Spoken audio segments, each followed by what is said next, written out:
Very good morning dear students.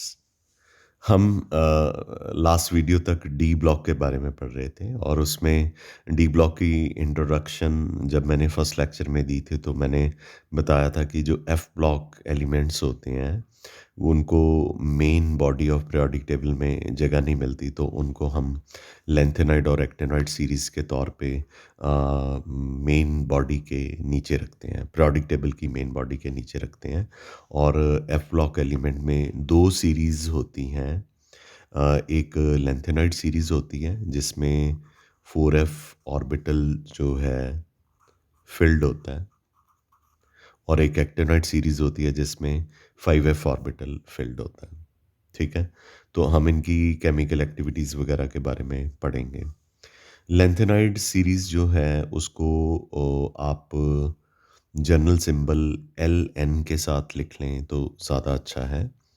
और lanthanum element वैसे तो डी ब्लॉक का है, लेकिन हम जब लेंथेनॉइड सीरीज़ पढ़ते हैं ना तो लेंथेनम से ही शुरू करते हैं, followed by atomic number 58 to 71। ये 14 एलिमेंट्स बनते हैं। कितने एलिमेंट्स बनते हैं? 14 एलिमेंट्स बनते हैं। ठीक है, ये 14 एलिमेंट्स जो हैं वो आपके बन जाते हैं। तो जो लेंथेनाइड सीरीज़ है, इसमें हमारे पास हमने शुरुआत इसकी लेंथेनम से करनी है जिसका एटॉमिक नंबर 57 है। ये डी ब्लॉक का एलिमेंट है, लेकिन हम लेंथेनम सीरीज़ की शुरुआत पीरियोडिक टेबल के नीचे भी जब करते हैं तो लेंथेनम से ही करते हैं। फिर उसके बाद 14 एलिमेंट 58 से लेके 71 तक ले लेते हैं। जो जनरल इलेक्ट्रॉनिक कॉन्फ़िगरेशन है लेंथेनम सीरीज़ की, इसमें हमारे पास ज़ीनोन नोबल गैस है जिसका एटॉमिक नंबर जो है वो 54 है। ठीक है, तो एफ में 1 से लेके 14 तक इलेक्ट्रॉन होते हैं।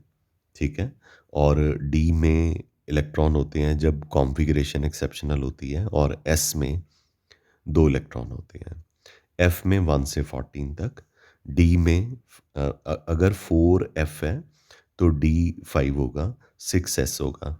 ये n हो गया आउटर मोस्ट, ये पेनल्टीमेट हो गया n-1 डी।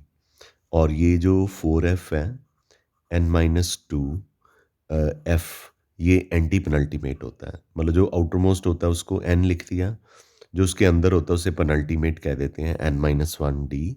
6s के बाद 5d, 5d के अंदर 4f, ये और अंदर है तो एंटी पेनल्टीमेट कह देते हैं n-2।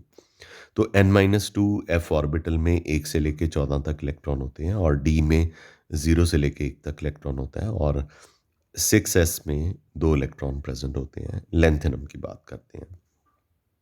हमने जो कॉन्फ़िगरेशन इसमें लर्न करनी चाहिए हमें, एक तो लेंथेनम की करनी है। देखिए जो लेंथेनम है मैंने शुरू में बताया कि ये डी ब्लॉक का एलिमेंट है, पर हम लेंथेनम सीरीज़ की शुरुआत लेंथेनम से ही कर देते हैं।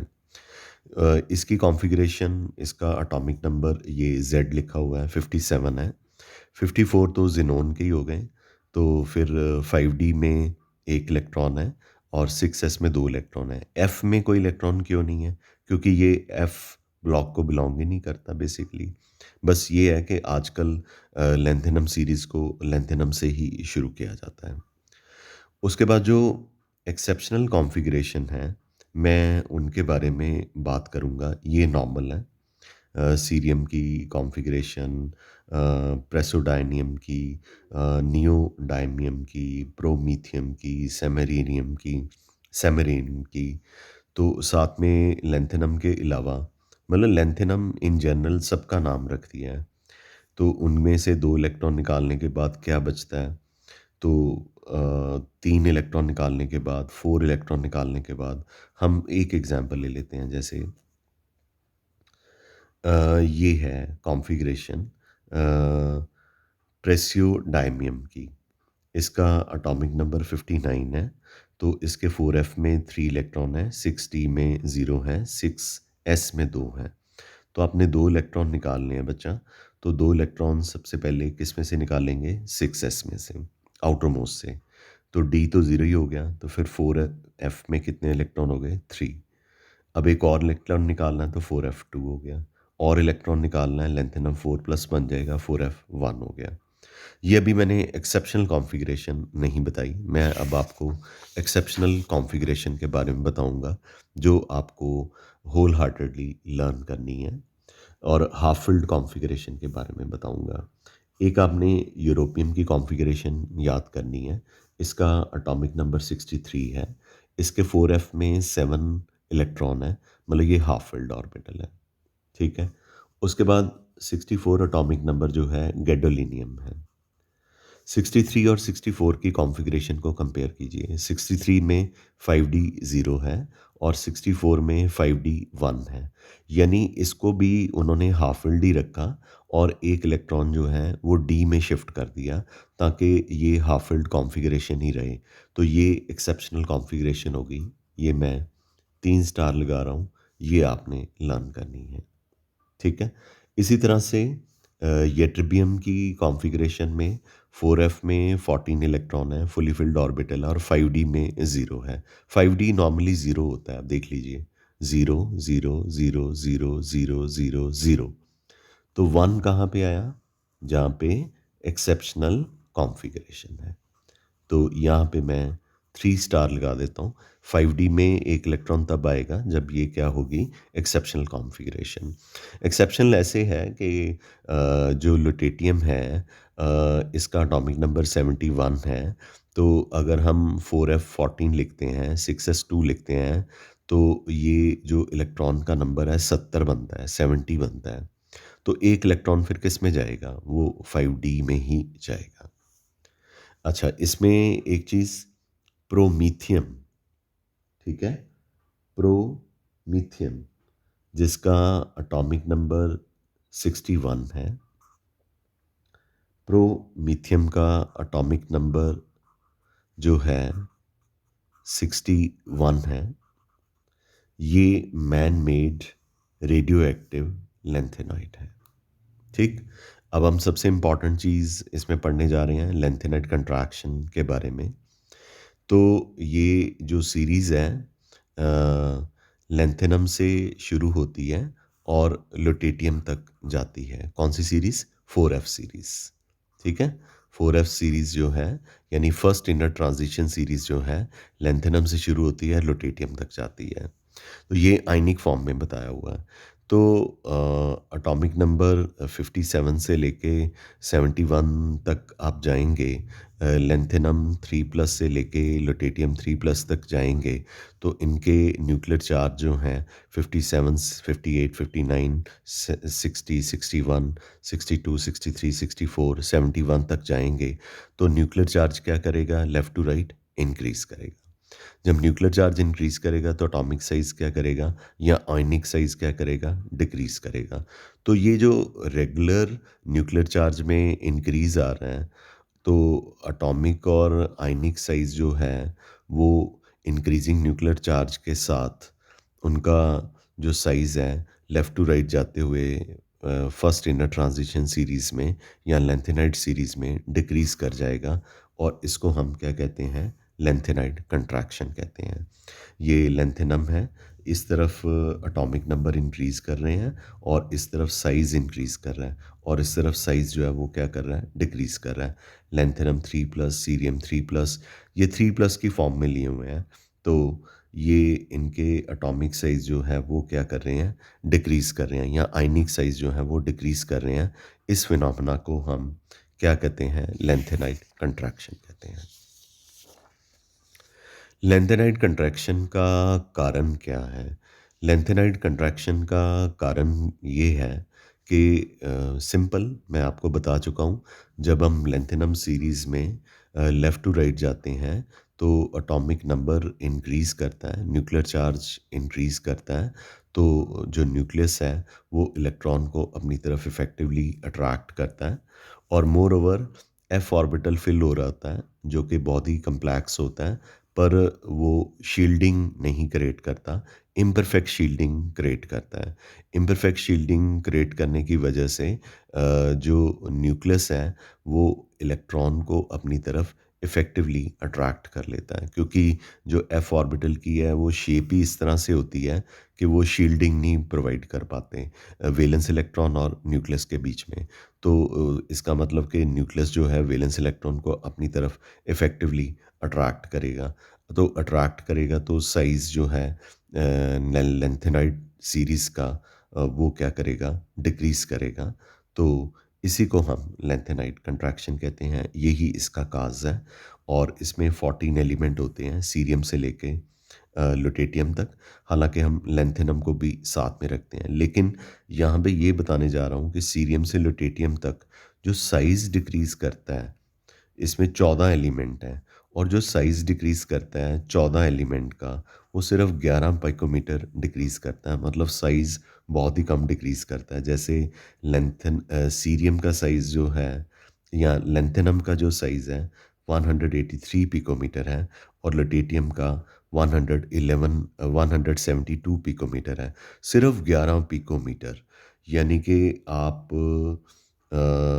Left to right atomic number 57 जो कि आपका लेंथेनम है, और 71 जो कि लुटेटियम है एटॉमिक फॉर्म में। तो यहाँ से यहाँ तक जाते हैं, तो जो साइज़ डिक्रीज़ करता है that is only by 11 picometer. Size बहुत ही कम डिक्रीज़ करता है। हाँ, आयनिक रेडियस में अगर हम सीरियम से लुटेटियम तक जाते हैं ट्राइवेलेंट फॉर्म में, तो साइज़ जो है वो 17 पिकोमीटर डिक्रीज़ करता है। ये भी कोई बहुत ज़्यादा साइज़ नहीं है। क्लियर है बेटा? अब हमने पढ़ना है कि ये जो कंट्रैक्शन है, लेंथेनाइड कंट्रैक्शन है, बस इसका नाम लेंथेनाइड कंट्रैक्शन रख दिया गया है क्योंकि इसके बड़े कॉन्सिक्वेंसेस होते हैं। तो क्या कॉन्सिक्वेंसेस होते हैं? ये अदरवाइज़ जो डिक्रीज़ होता है लेफ़्ट टू राइट जाने में, वैसे ही होता है जैसे कि पी ब्लॉक में होता है या ट्रांज़िशन मेटल में होता है। बट इसको लेंथेनाइड कंट्रैक्शन को बहुत ही मतलब इम्पोर्टेंस इसलिए दी गई है क्योंकि इसके कॉन्सिक्वेंसेस हैं जो कि बहुत ज़्यादा इम्पॉर्टेंट हैं। इनफैक्ट पूरा का पूरा लेंथेनाइड कंट्रैक्शन जो है बहुत ही ज़्यादा इम्पॉर्टेंट है। पहला कॉन्सिक्वेंस है difficulty in separation of lanthanide. अब ऐसा है कि इनका साइज़ ही आयनिक फॉर्म में है 17 पिकोमीटर डिफ़र करता है 14 एलिमेंट्स में, और एटॉमिक फॉर्म में सिर्फ 11 पिकोमीटर डिफ़र करता है। तो आप खुद सोचिए कि अगर उनका साइज़ ही ऑलमोस्ट जो है वो सिमिलर होगा, तो जो इनकी केमिस्ट्री होगी लैंथेनॉइड की, वो एक दूसरे से काफ़ी ज़्यादा मैच करेगी, और ओर में ये इकट्ठे अगर प्रेज़ेंट होंगे, तो इनको हर लैंथेनाइड को हर लैंथेनाइड के एलिमेंट को वो सीरियम भी हो सकता है, वो लुटेटियम भी हो सकता है, वो प्रोमीथियम भी हो सकता है। उनको सेपरेट आउट करना कितना डिफ़िकल्ट हो जाएगा, क्योंकि इनके साइज़ ऑलमोस्ट मैच करते हैं। और हाँ, पर ये हम इनको ये नहीं कि केमिस्ट्री में कोई सॉल्यूशन नहीं है। डिफ़र इनको मतलब इनको सेपरेट आउट कर सकते हैं, क्योंकि लैंथेनॉइड सॉल्युबिलिटी में, कॉम्प्लेक्स आयन फॉर्मेशन में और हाइड्रेशन की प्रॉपर्टी में डिफ़र करते हैं। और इन डिफरेंस इन प्रॉपर्टीज़ की वजह से इनको आयन एक्सचेंज मेथड से हम लैंथेनॉइड के जो 14 एलिमेंट हैं, लैंथेनॉइड सीरीज़ के जो 14 एलिमेंट्स हैं, आप 15 कह लीजिए, बिकॉज़ हम लैंथेनम को भी गिनते हैं जो कि डी ब्लॉक एलिमेंट है, फिर उसके बाद 58 से लेके लुटेटियम तक 71 है। इसी को लैंथेनॉइड सीरीज़ कहा जाता है। तो हम लैंथेनम को भी बीच में काउंट करते हैं, और ये कौन-सी सीरीज़ होती है? 4F सीरीज़ होती है, और इसको कौन-सी सीरीज़ कहा जाता है? फर्स्ट इनर ट्रांज़िशन सीरीज़ कहा जाता है। इनको एक दूसरे से डिफरेंशिएट करना है, सेपरेट आउट करना है, तो आयन एक्सचेंज मेथड एक मेथड है जिनसे हम इनको सेपरेट आउट कर सकते हैं। ये हमारी पहली कॉन्सिक्वेंस है लैंथेनाइड कंट्रैक्शन की। सेकंड सेकंड जो है इसकी कॉन्सिक्वेंस ये है कि डी ब्लॉक में चले जाइए आप। डी ब्लॉक में लैंथेनम के बाद हाफेनियम है, क्योंकि जो 14 एलिमेंट है वो नीचे चले गए हैं। तो ये मैं पहले भी बता चुका हूँ कि हफेनियम के बाद 4D और 5D सीरीज़ के जो एटम हैं, उनके साइज़ ऑलमोस्ट वो क्या करते हैं, मैच करते हैं। नायोबियम और टेंटेलम का साइज़ मैच कर रहा है, मॉलिब्डेनम और टंगस्टन का साइज़ मैच कर रहा है, या ऑलमोस्ट सिमिलर है। और टेक्नीटियम और रीनियम का साइज़ मैच कर रहा है, रुथीनियम और ऑस्मियम का साइज़ मैच कर रहा है। ऑलमोस्ट रहोडियम और इरिडियम का साइज़ मैच कर रहा है, पैलेडियम और प्लैटिनम का मैच कर रहा है, सिल्वर और गोल्ड का बिल्कुल ही मैच कर रहा है। तो ये किसकी वजह से हुआ? इसकी वजह से हुआ ना, ये जो स्टार लगे हुए हैं, जो 14 एलिमेंट मिसिंग है, उन्होंने ही कुछ किया है ना, तो जिनकी वजह से इनका साइज़ आपस में मैच करता है। नहीं तो ग्रुप में, जैसे ये 5th ग्रुप है, ऊपर से नीचे जाते हैं तो साइज़ इंक्रीज़ नहीं करता। जैसे वेनेडियम का 135 है, नियोबियम का 147 है, तो ये इंक्रीज़ नहीं करना चाहिए था। तो ये इंक्रीज़ क्यों नहीं किया? इसलिए नहीं किया कि 57 के बाद 58, 59 नहीं आया यहाँ पे। अगर यहाँ पे 59 आ जाता, तो साइज़ जो था, वो क्या कर जाना था, इंक्रीज़ कर जाना था। लेकिन 57 के बाद 72 और 73 आ गया। तो बीच में से 14 एलिमेंट जो हैं, वो मिसिंग हो गए और उनका साइज़ भी डिक्रीज़ किया है और उस डिक्रीज़ को इसमें ऐड कर दिया। तो जिसकी वजह से जो लेंथेनॉइड कंट्रैक्शन की वजह से 4D और 5D सीरीज़ के जो एटम्स हैं, उनका साइज़ ऑलमोस्ट सिमिलर होता है due to lanthanide contraction. I am sure कि मैंने लेंथेनाइड कंट्रैक्शन आपको अच्छे से समझाई है और वो आपको समझ भी लग गई होगी। ठीक है?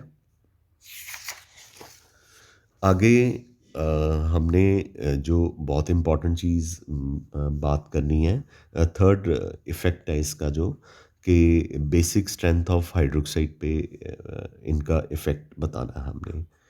तो लेंथेनम हाइड्रोक्साइड जो है, एटॉमिक नंबर 57 से बनता है और लेफ़्ट टू राइट जाते जाते लास्ट में लुटेटियम हाइड्रोक्साइड होता है।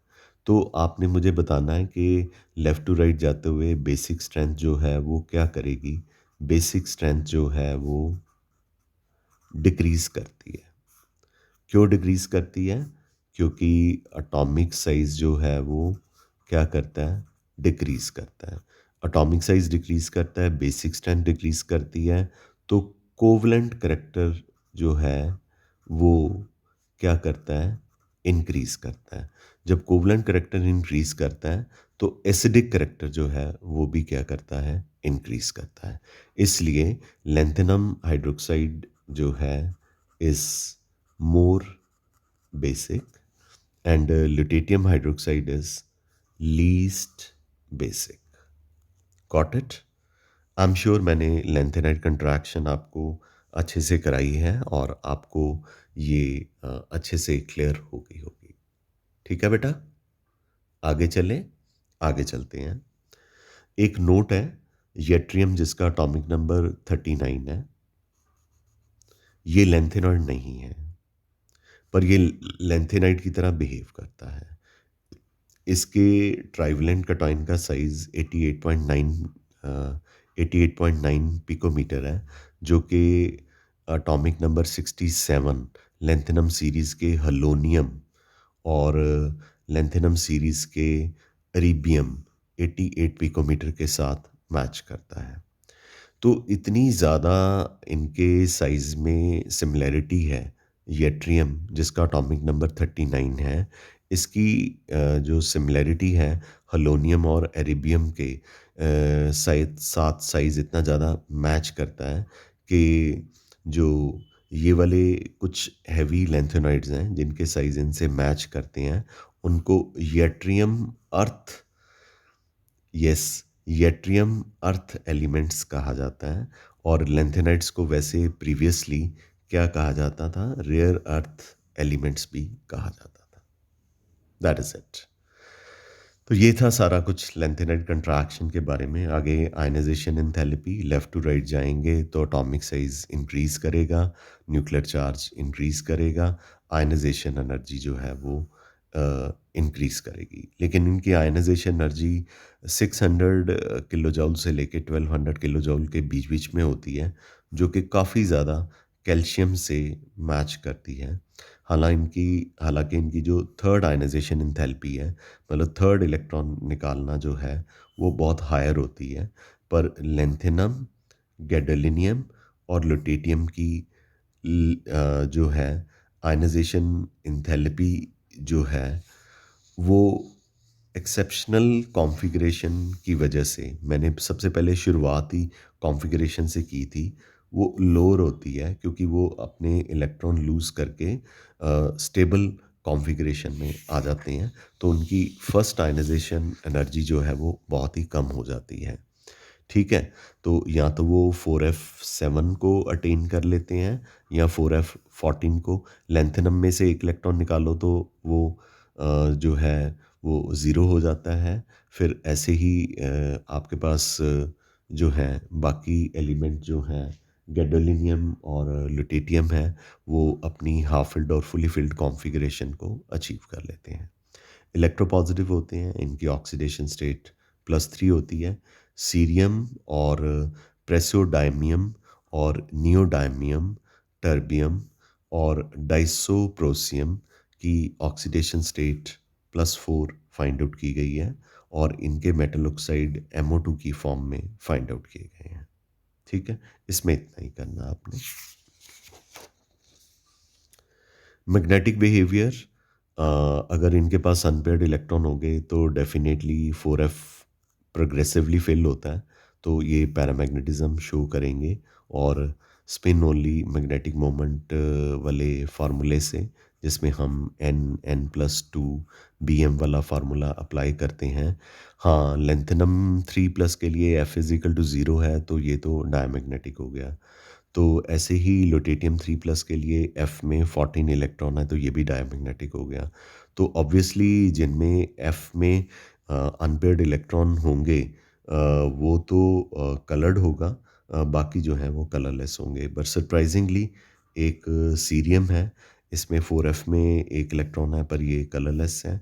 4f2 है, ग्रीन कलर है, 3 है, रेडिश कलर है। सारे कलर नहीं याद करने बैठ जाना, बस आपको बताया है कि अनपेयर्ड इलेक्ट्रॉन होने से पैरामैग्नेटिज्म होती है और पैरामैग्नेटिज्म और जिनमें अनपेयर्ड इलेक्ट्रॉन होते हैं वो जनरली कलर्ड होते हैं ड्यू टू एफ ट्रांजिशन। जैसे डी ट्रांजिशन थी, वैसे ही एफ ट्रांजिशन है। यानी कि जैसे मैंने कोऑर्डिनेशन केमिस्ट्री में और आपको पिछली क्लास में बताया था कि इलेक्ट्रॉन T2G से जंप करके EG में चले जाते हैं, तो वो डी ट्रांजिशन है। तो यहाँ पे एफ ट्रांजिशन जो है वो होती है। इनकी अपीयरेंस सिल्वर होती है, ये सॉफ्ट होते हैं, इनके मेल्टिंग पॉइंट 1000 से लेके 12000 केल्विन तक होते हैं। हालांकि समैरियम जो है उसका मेल्टिंग पॉइंट 1623 केल्विन होता है। ये good conductor of heat and electricity हैं। इनकी डेंसिटी 6.77 से लेके 9.74 क्यूबिक सेंटीमीटर होती हैं। स्टैंडर्ड इलेक्ट्रोड पोटेंशियल इनके -2.2 से लेके -2.4 होते हैं। ये कॉम्प्लेक्स फॉर्मेशन की कैपेबिलिटी इनमें ज़्यादा नहीं होती due to low charge density because of their larger size. I am sure this is clear to you guys. Chemical properties सारी इकट्ठी दे दी गई हैं। ठीक है, केमिकल प्रॉपर्टीज़ यहाँ पे सारी इकट्ठी दे दी गई हैं। तो केमिकल प्रॉपर्टीज़ में बताया हुआ है Ln स्टैंड फॉर व्हाट, पूरी लेंथेनम सीरीज़ का सिंबल। ये वाटर के साथ रिएक्ट करके हाइड्रोक्साइड और हाइड्रोजन गैस बनाता है। हाइड्रोनियम के साथ रिएक्ट करके भी हाइड्रोजन गैस प्रोड्यूस करता है। ऑक्सीजन के साथ बर्न करके ऑक्साइड और हैलोजन्स के साथ रिएक्ट करके हैलाइड। हाइड्रोजन के साथ रिएक्ट करके हाइड्राइड, नाइट्रोजन के साथ नाइट्राइड, कार्बन के साथ कार्बाइड, सल्फर के साथ सल्फाइड। और ये सारे समराइज कर दिए गए हैं यहाँ पे। सारे के सारे रिएक्शंस यहाँ पे इकट्ठे दे दिए गए हैं। I am sure this is clear to you. Uses आप अपने आप मैनेज कर लेना। ये अलॉय स्टील बनाने के काम आते हैं। हाँ, इसमें ये मैं अंडरलाइन कर देता हूँ, मिश मेटल। ये बहुत बार एग्ज़ाम में आया हुआ है। इसमें इसकी कॉम्पोज़िशन याद करनी है। 30 टू 50% सीरियम होता है, 18% लैंथेनम होता है, और फिर हमारे पास 20 टू 25% सॉरी लैंथेनम होता है। 18% जो है नियोडिमियम होता है, नियोडायमियम होता है। 5% जो है प्रेसियोडायमियम होता है। 1% समैरियम होता है। इसकी आपने ज़रूर याद करनी है, मिश मेटल की कॉम्पोजिशन। और मिश मेटल जो है ये किसके लिए काम आता है? बुलेट्स और शेल्स बनाने के काम आता है। ठीक है? तो uses you can manage yourself. आगे चलते हैं हम एक्टिनॉइड्स पे। तो एक्टिनाइड के बारे में आपको पता ही है कि main body of periodic table में ये, अगर पता नहीं कितनी बार मैं क्लास में बता चुका हूँ, ये अगर लेंथेनाइड सीरीज़ होती है जिसमें 4F जो है वो फिल होता है, से फर्स्ट इनर ट्रांजिशन सीरीज़ कहते हैं, तो ये कौन सी सीरीज़ होती है? एक्टिनाइड सीरीज़ होती है। इसमें 5F ऑर्बिटल फिल होता है। इसे फर्स्ट इनर ट्रांजिशन सीरीज़ कहते हैं।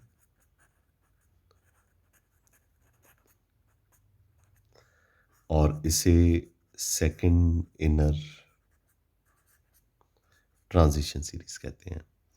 इसमें भी 14 एलिमेंट होते हैं, और इसमें जो ऑर्बिटल फिल होता है वो एफ होता है। ये एलिमेंट्स रेडियो एक्टिव होते हैं सारे के सारे। हाफ लाइफ इनकी जो है बहुत ज़्यादा भी हो सकती है, जैसे थोरियम की 1.4 इंटू 10⁻10 ईयर्स, यूरेनियम 238 की 4.5 इंटू 10⁻19 ईयर्स, और लॉरेंशियम की सिर्फ 3 मिनट। मतलब ईयर से लेके मिनट्स तक हो सकती है। ठीक है? तो जो नेचुरल हैं उनकी हाफ लाइफ्स के बारे में बताया गया है। ज़्यादा अबंडेंट्स हैं, थोरियम हो गया, यूरेनियम हो गया। ठीक है? तो बहुत सारे एलिमेंट्स इनके सिंथेटिक होते हैं, और वो उनको हम जनरली मिलीग्राम या नैनोग्राम क्वांटिटी में ही ऑब्टेन करते हैं। और इनकी जो शॉर्ट हाफ लाइफ्स हैं वो इनकी नॉन अवेलेबिलिटी की रीज़न है। तो इसलिए इनकी केमिस्ट्री को स्टडी करना काफ़ी डिफ़िकल्ट है। तो यू कैन इमेजिन कि इसमें हम कितना का कुछ पढ़ सकते हैं। कॉन्फ़िगरेशन, जैसे उसमें नोबल गैस थी, तो यहाँ पे भी नोबल गैस रेडॉन से शुरू करेंगे। जो आउटर मोस्ट शेल है वो 7s है।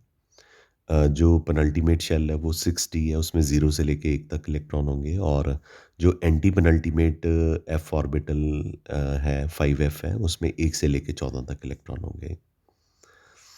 तो एक तो आपने एक्टिनियम की कॉन्फ़िगरेशन इसलिए याद करनी है क्योंकि ये डी ब्लॉक एलिमेंट है, पर हम इसको एक्टिनियम सीरीज़ में नीचे ही रख देते हैं। ठीक है? और इसके एफ ऑर्बिटल में कोई इलेक्ट्रॉन जो है वो नहीं होगा। उसके बाद जो एक्सेप्शनल कॉन्फ़िगरेशन आपने याद करनी है, एक क्यूरियम की, क्योंकि ये हाफ फ़िल्ड कॉन्फ़िगरेशन है, और एक अमेरिसियम की, ये भी हाफ फ़िल्ड कॉन्फ़िगरेशन है। अमेरिसियम और क्यूरियम में क्या फ़र्क है कि अमेरिसियम में 6d में कोई इलेक्ट्रॉन नहीं है, 6d नॉर्मली 0 ही रहता है। 1 तभी होता है जब कॉन्फ़िगरेशन को हाफ फ़िल्ड या फुली फ़िल्ड रखना होता है। जैसे अमेरिसियम की है 5f7 6d0 7s2, पर क्यूरियम की है 5f7 6d1 7s2। यानी कि इसको 5f7 रखने के लिए एक इलेक्ट्रॉन डी में चला गया, और डी में नॉर्मली 0 से 1 तक के इलेक्ट्रॉन होते हैं। ऐसे ही आपने जो है लॉरेंशियम की कॉन्फ़िगरेशन जो है वो याद करनी है, और नोबोलियम की कॉन्फ़िगरेशन याद करनी है। नोबेलियम की कॉन्फ़िगरेशन में तो 60 ज़ीरो ही रहेगा, लेकिन ये फुली फ़िल्ड ऑर्बिटल कॉन्फ़िगरेशन है।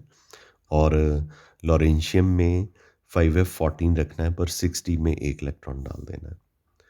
इनके एटॉमिक और आयनिक रेडियस की बात करें तो जैसे लेफ़्ट टू राइट जाएँगे एक्टिनियम सीरीज़ में तो एटॉमिक साइज़ डिक्रीज़ करेगा, और जैसे लेंथेनम सीरीज़ में उसको लेंथेनाइट कंट्रैक्शन कहते थे, इसको एक्टिनाइट कंट्रैक्शन कहते हैं। तो एक्टिनाइट कंट्रैक्शन के कॉन्सिक्वेंसेस इतने प्रेडोमिनेंट नहीं होते, जिसकी वजह से एक्टिनाइट कंट्रैक्शन लेस पॉपुलर है। लेकिन क्वेश्चंस में अब ये बहुत आना शुरू हो गया कि एक्टिनॉइड कंट्रैक्शन क्या होती है। तो आपने बताना कि एक्टिनॉइड सीरीज़ में 5f ऑर्बिटल की इम्परफेक्ट शील्डिंग की वजह से या पुअर शील्डिंग की वजह से जो न्यूक्लियस है वो वैलेंस इलेक्ट्रॉन को अपनी तरफ अट्रैक्ट करता है, तो लेफ़्ट टू राइट जाते हैं तो जो साइज़ है, न्यूक्लियस है वो इलेक्ट्रॉन को अपनी तरफ अट्रैक्ट करता है, जो साइज़ है वो डिक्रीज़ करता है left to right actinide series में, और इसको एक्टिनाइड कंट्रैक्शन कहा जाता है। 5f इलेक्ट्रॉन जो हैं और भी पुअर शील्डिंग इफ़ेक्ट क्रिएट करते हैं लेंथेनॉइड के 4f इलेक्ट्रॉन के कंपैरेटिवली। इसका मतलब कि इसमें साइज़ ज़्यादा डिक्रीज़ करेंगे एज़ कम्पेयर टू लेंथेनॉइड के। ऑक्सीडेशन स्टेट्स आपने पॉपुलर याद करनी है। सिर्फ थोरियम की +4 एक्सेप्शनल है, बाकी +3 ऑक्सीडेशन स्टेट जो है वो सबकी है। और एक नोबेलियम की याद कर सकते हैं, +2 ऑक्सीडेशन स्टेट, बाकी +3 ऑक्सीडेशन स्टेट तो जो है वो सबकी है। ठीक है, तो ये इनकी ऑक्सीडेशन स्टेट जो है +7 तक जा सकती है। तो जो स्टेबल ऑक्सीडेशन स्टेट है वो सारी +3 वाली हैं। ठीक है। आयनाइजेशन एंथैल्पी डेफिनेटली एटॉमिक और आयनिक साइज पे ही डिपेंड करेगी। Left to right atomic size जो है वो डिक्रीज़ करते हैं एक्टिनाइड सीरीज़ में। तो ऑब्वियसली आयनाइजेशन एनर्जी जो है वो इंक्रीज़ करेगी, पर आयनाइजेशन एनर्जी जो है वो बहुत ज़्यादा वेरिएशन नहीं शो करती, क्योंकि लेफ़्ट टू राइट जाने में इनके एटॉमिक साइज़ में ज़्यादा डिफरेंस जो है वो नहीं होता। ठीक है। अच्छा, जो 5f ऑर्बिटल हैं उनका स्पेशियल एक्सटेंशन मतलब स्पेस में with respect to 7s and 6 7p orbital बहुत ज़्यादा होता है, और 4f के मुकाबले में भी। और 4f का 6s और 6p के मुकाबले में स्पेशल एक्सटेंशन बहुत ज़्यादा होता है। पर जो 4f ऑर्बिटल होते हैं अंदर होते हैं, डीप रोटेड होते हैं, वो बॉन्डिंग के लिए नहीं अवेलेबल होते हैं। जो 5f ऑर्बिटल हैं वो अवेलेबल होते हैं, क्योंकि वो डीप रूटेड नहीं होते 4f की तरह। तो ये एक तरह से कंपैरिजन इस पैराग्राफ में दिया हुआ है। लेंथेनाइड सीरीज में कोई भी ऐसा कंपाउंड नहीं होता जिसका 4f ऑर्बिटल बॉन्डिंग में पार्टिसिपेट करता है, पर स्पेक्ट्रोस्कोपिक एविडेंसेस से ये पता चला कि 5f के जो ऑर्बिटल्स हैं वो डीप रूटेड नहीं है, तो इनके इलेक्ट्रॉन बॉन्डिंग में पार्टिसिपेट कर सकते हैं, और ये बॉन्डिंग कोवलेंट बॉन्डिंग भी हो सकती है। जनरल करैक्टरिस्टिक्स बहुत सिंपल है, अपीयरेंस इनकी सिल्वरी है, मेल्टिंग और बॉइलिंग पॉइंट हाई होते हैं, कोई रेगुलर ट्रेंड नहीं है, डेंसिटी इनकी हाई होती है थोरियम और अमेरिसियम को छोड़ के, आयनाइजेशन एंथैल्पी इनकी लो होती है, लेस इलेक्ट्रोपॉजिटिव हैं लेंथेनॉइड के कंपैरेटिवली, स्ट्रॉन्ग रिड्यूसिंग एजेंट है, मतलब जल्दी इलेक्ट्रॉन को लूज़ करते हैं। मैग्नेटिक बिहेवियर इनका इंटरप्रेट करना या फाइंड आउट करना बहुत डिफ़िकल्ट है। मैग्नेटिक मोमेंट वैल्यू फिर भी एक्टिनॉइड आयंस की कम होती हैं as compare to lanthanoid ions के, रेडियो एक्टिव होते हैं, सारे के सारे एक्टिनॉइड जो हैं रेडियो एक्टिव होते हैं। हाफ लाइफ के बारे में हम डिस्कस कर चुके हैं। रिएक्टिविटी इनकी standard electrode potential E not पे डिपेंड करेगी, जो कि -2.1 से लेके 1.2 वोल्ट तक होती है। ये हाइड्रोक्लोरिक एसिड, नाइट्रिक एसिड के साथ हाफ रिएक्शन जो है वो शो करते हैं, पर ये उनको अटैक नहीं कर पाते, क्योंकि हाइड्रोक्लोरिक एसिड और नाइट्रिक एसिड जो हैं इन एक्टिनॉइड के ऊपर एक प्रोटेक्टिव ऑक्साइड फिल्म बना देते हैं, जिसकी वजह से ये जो एक्टिनॉइड्स हैं अल्कलीज, नॉन मेटल्स, हैलोजेंस के साथ जो है रिएक्ट, अल्कलीज के साथ तो नहीं रिएक्ट करते, पर नॉन मेटल ये जो एक्टिनॉइड हैं do not react with alkali, but non metal जैसे कि hydrogen, nitrogen, oxygen, sulphur, halogen जो है वो एक्टिनॉइड के साथ रिएक्ट करके बाइनरी कंपाउंड दे देते हैं। जैसे हैलोजन है तो ये MX2 हो गया मॉडरेट टेम्परेचर्स के ऊपर। पर ये जितना मतलब सिंप्लीफाइड आपको 12th स्टैंडर्ड में बताया गया है, तो ये इतना सिंप्लीफाइड होता नहीं है। एक्टिनॉइड रेडियो एक्टिव एलिमेंट होते हैं, इनकी केमिस्ट्री को पढ़ना इतना आसान तो नहीं है।